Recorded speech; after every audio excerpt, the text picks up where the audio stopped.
मैं हूं आबिद हुसैन शेख। आपका खैर मकदम कर्नाटक एक्सप्रेस में। सबसे पहले नजर आज की हेडलाइंस पर।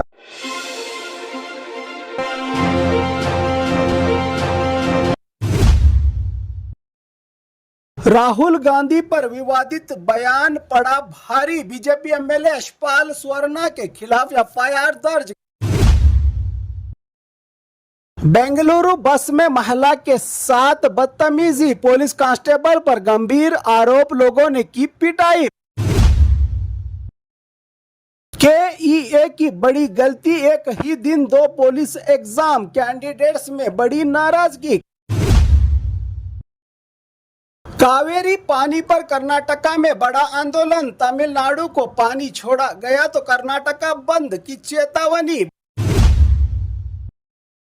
सूखाग्रस्त इलाका घोषित करने की मांग पर किसानों का रोड जाम, ट्रैफिक थम गया कई घंटों तक।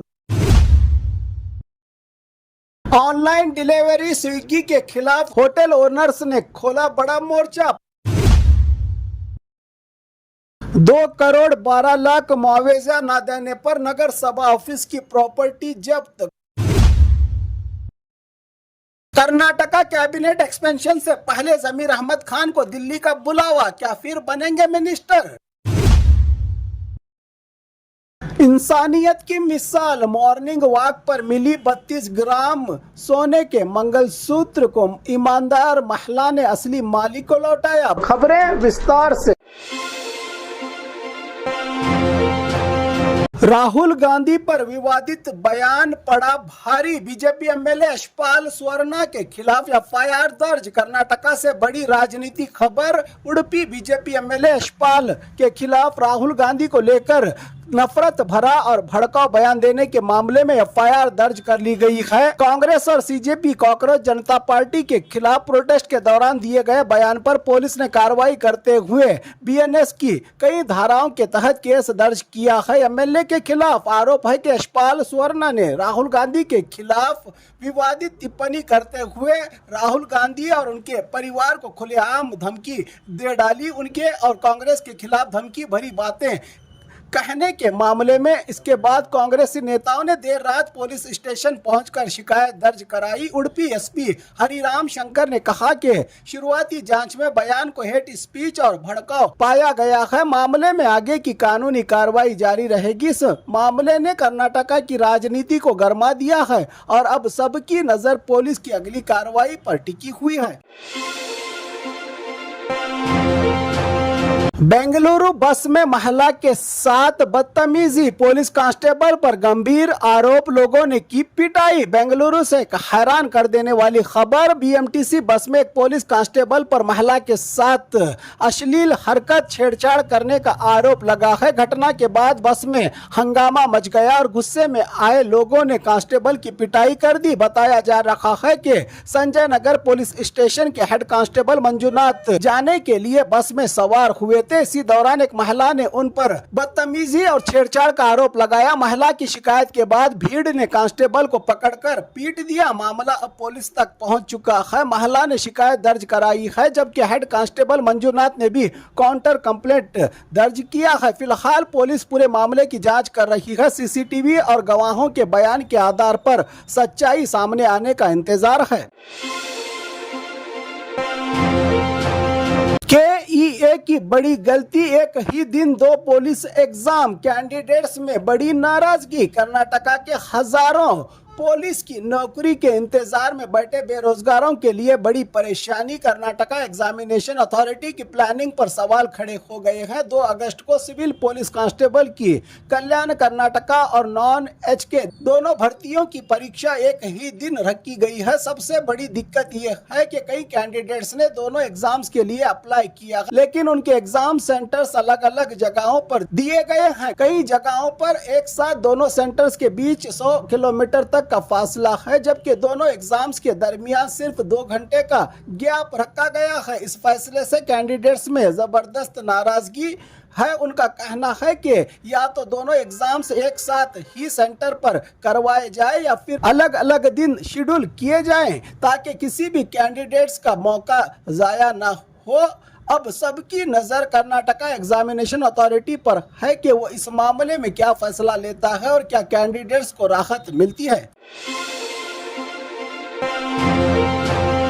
कावेरी पानी पर कर्नाटका में बड़ा आंदोलन, तमिलनाडु को पानी छोड़ा गया तो कर्नाटका बंद की चेतावनी। बेंगलुरु से बड़ी खबर, तमिलनाडु को कावेरी का पानी छोड़ने के खिलाफ कर्नाटका में विरोध तेज हो गया है। कन्नड़ा संगठनों ने सरकार को सख्त चेतावनी देते हुए कहा है कि एक बूंद पानी भी तमिलनाडु को दिया गया तो पूरे कर्नाटका को बंद का ऐलान किया जाएगा। मल्लेश्वरम, बेंगलुरु में सारा गोविंद और शिवरामे गौड़ा की अगुवाई में कई कन्नड़ा संगठनों ने जोरदार प्रदर्शन किया। प्रदर्शनकारियों ने कावेरी हमारी है और इंसाफ चाहिए के नारे लगाते हुए सरकार से किसी भी सूरत में पानी न छोड़ने की मांग की है। फिलहाल कावेरी पानी को लेकर कर्नाटका में राजनीति और जन आंदोलन दोनों गर्म हो गया है। अब सबकी नजर सरकार के अगले फैसले पर टिकी हुई है, जबकि आने वाले 3 अगस्त को तमिलनाडु और कर्नाटका के दोनों सीएम की बेंगलुरु में मुलाकात होने वाली है।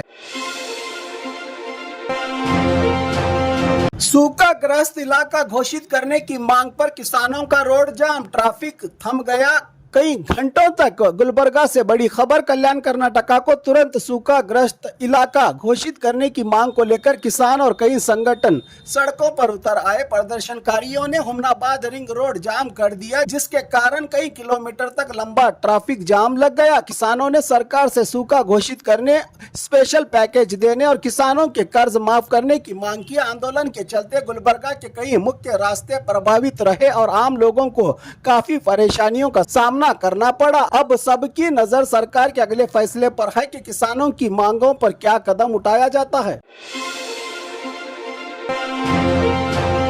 ऑनलाइन डिलीवरी स्विगी के खिलाफ होटल ओनर्स ने खोला बड़ा मोर्चा, 15 दिन का अल्टीमेटम, 15 अगस्त से बायकॉट की चेतावनी। बेंगलुरु से बड़ी खबर, स्विगी ऑनलाइन डिलीवरी के खिलाफ होटल ओनर्स एसोसिएशन खुलकर मैदान में आ गए हैं। संघ ने आरोप लगाया है कि ज्यादा कमीशन और अलग अलग चार्जेस लगाकर होटल मालिकों को भारी नुकसान पहुंचाया जा रहा है। होटल ओनर्स ने सरकार और पुलिस को शिकायत देते हुए स्विगी के खिलाफ सख्त कार्रवाई की मांग की है। एसोसिएशन का कहना है कि अगर 15 दिन के अंदर उनकी समस्याओं का हल नहीं निकला तो 15 अगस्त से स्विगी का पूरी तरह से बायकॉट किया जाएगा और कई होटल्स ऐप से अपनी सर्विस बंद कर देंगे। होटल मालिकों का कहना है कि भारी कमीशन और एक्स्ट्रा फीस की वजह से उनका बिजनेस मुश्किल में आ गया है। अब सबकी नजर स्विगी के जवाब और सरकार के अगले कदम पर टिकी हुई है।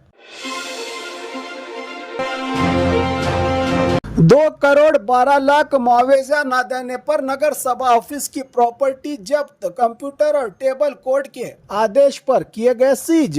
यादगीर से बड़ी खबर, 2 करोड़ 12 लाख रुपए मुआवजा अदा न करने पर यादगीर म्युनिसिपालिटी को बड़ा झटका लगा है। कोर्ट के ऑर्डर पर नगर सभा ऑफिस के कंप्यूटर, टेबल्स और दूसरे सामान जब्त कर लिए गए हैं। म्युनिसिपालिटी अधिकारियों का कहना है कि पहले ही कुछ रकम दी जा चुकी है और बाकी पेमेंट भी कोर्ट के डायरेक्शन के मुताबिक की जाएगी, लेकिन कोर्ट स्टाफ ने रिकवरी प्रोसेस जारी रखते हुए ऑफिस की संपत्ति सीज कर ली, जिससे दफ्तर का सारा काम भी प्रभावित हुआ है। इस कार्रवाई के बाद यादगीर नगर सभा में अफरा तफरी का माहौल देखने को मिला। अब सबकी नजर इस बात पर है कि बची हुई मुआवजे की राशि कब तक अदा की जाती है और जब्त की गई प्रॉपर्टी कब रिलीज होगी। कर्नाटका कैबिनेट एक्सपेंशन से पहले जमीर अहमद खान को दिल्ली का बुलावा, क्या फिर बनेंगे मिनिस्टर?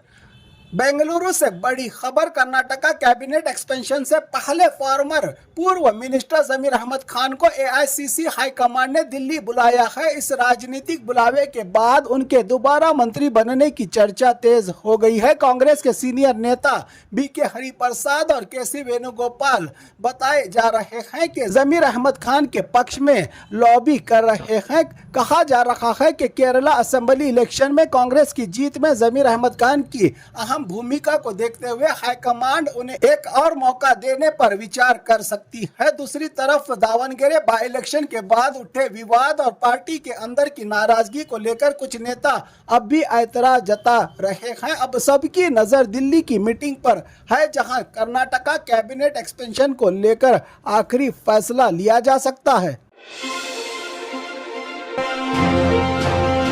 इंसानियत की मिसाल, मॉर्निंग वॉक पर मिली 32 ग्राम सोने के मंगलसूत्र को ईमानदार महिला ने असली मालिक को लौटाया। बल्लारी से दिल जीत लेने वाली खबर। आज के दौर में जहां छोटी सी चीज भी लोग अपने पास रख लेते हैं, वहीं एक ईमानदार महिला ने इंसानियत की मिसाल पेश की। मॉर्निंग वॉक के दौरान रुक्मणी नाम की महिला को रोड पर 32 ग्राम सोने के मंगलसूत्र मिला। उन्होंने लालच करने की बजाय एड्रेस और जानकारी के जरिए असली मालिक को ढूंढा और उनसे संपर्क करके सोने के मंगलसूत्र को सुरक्षित वापस कर दिया।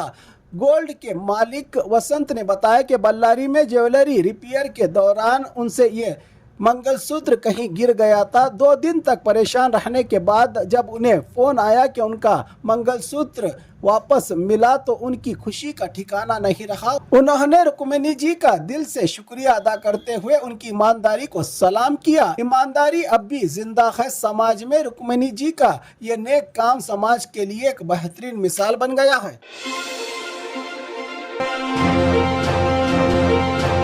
और खबरों के लिए देखते रहिए कर्नाटक एक्सप्रेस।